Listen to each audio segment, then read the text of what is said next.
कभी सोचा है कि डेंगू या टाइफॉइड जैसी रोजमर्रा की बीमारियां कहां से शुरू हो सकती हैं?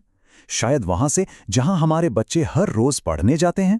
आज हम एक ऐसे ही हैरान कर देने वाले कनेक्शन को समझने की कोशिश करेंगे जो स्कूलों की मामूली सी लगने वाली सफाई को एक बड़े पब्लिक हेल्थ संकट से जोड़ता है। तो चलिए, हमारी कहानी शुरू होती है हरियाणा के सोनीपत से। ये एक ऐसा इलाका है जो पिछले कुछ समय से लगातार हेल्थ से जुड़ी चेतावनियों का सामना कर रहा है। देखिए यहाँ हो क्या रहा है। डेंगू, टाइफाइड और न जाने कितने तरह के मौसमी बुखार, इनके मामले लगातार बढ़ रहे हैं और जाहिर है इससे पूरे समुदाय में एक चिंता का माहौल है। जरा इस आंकड़े पर गौर कीजिए, 2000 से ज्यादा। ये सिर्फ डेंगू के मामले हैं, वो भी अकेले हरियाणा क्षेत्र में। ये नंबर हमें बताता है कि सिचुएशन कितनी गंभीर है। और ये सिर्फ किसी एक जगह की बात नहीं है। टाइफाइड जैसी बीमारियां तो ग्लोबल प्रॉब्लम्स हैं, लेकिन इनकी जड़ें वो अक्सर लोकल लेवल पर ही होती हैं। तो असली सवाल ये उठता है कि इन सब अलग अलग दिखने वाली बीमारियों के बीच आखिर वो छिपा हुआ लिंक है क्या? वो कौन सी कड़ी है जो इन सबको आपस में जोड़ती है?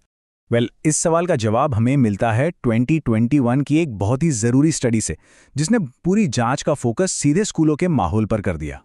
तो चलिए देखते हैं सोनीपत के स्कूलों के अंदर का हाल। इस स्टडी में क्या क्या बातें सामने आईं।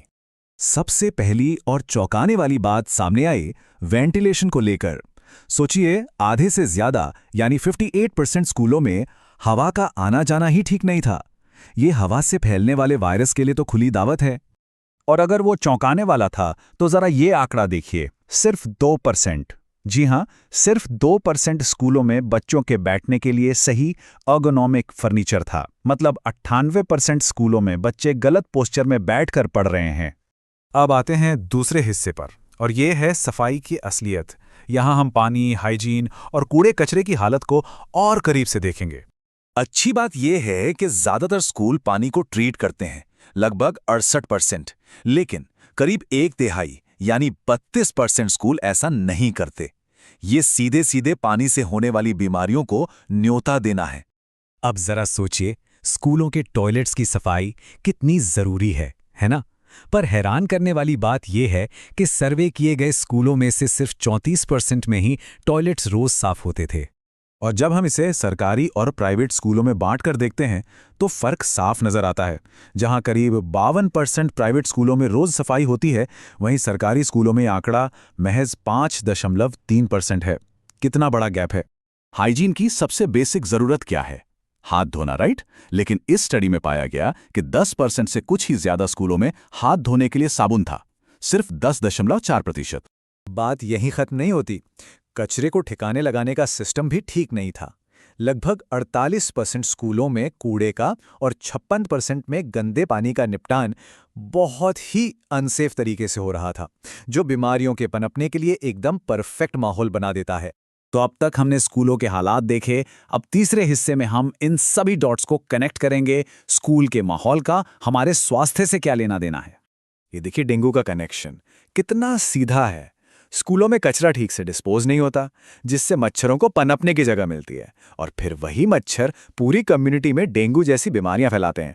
और बिल्कुल इसी तरह गंदा पानी और हाथ धोने के लिए साबुन का ना होना, इसका सीधा कनेक्शन है टाइफाइड और डायरिया जैसी बीमारियों से।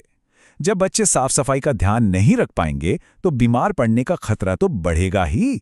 शुरू में हमने वेंटिलेशन की बात की थी, याद है? जिन 58% स्कूलों में हवा का बहाव ठीक नहीं था, वहां इन्फ्लुएंजा और एचएमपीवी जैसे रेस्पिरेटरी वायरस एक से दूसरे बच्चे में कितनी आसानी से फैल सकते हैं, इसका अंदाजा लगाया जा सकता है। तो अब हम आते हैं अपने आखिरी हिस्से पर, हेल्थ की बुनियाद। आखिर ये पूरी कहानी हमें सिखाती क्या है? इस स्टडी का जो कंक्लूजन है वो अपने आप में पूरी कहानी कह देता है। अध्ययन के मुताबिक अच्छी खासी संख्या में स्कूल कई आवश्यक जरूरतों में कम पाए गए हैं। ये बात हमारी पूरी पड़ताल पर एक तरह से मोहर लगा देती है।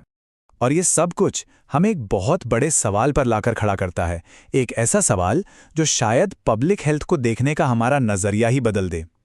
सवाल यह है कि अगर हम एक हेल्दी समाज बनाना चाहते हैं तो हमें अपना पहला इन्वेस्टमेंट कहाँ करना चाहिए? दवाइयों में या साबुन में? इस पर सोचिएगा जरूर।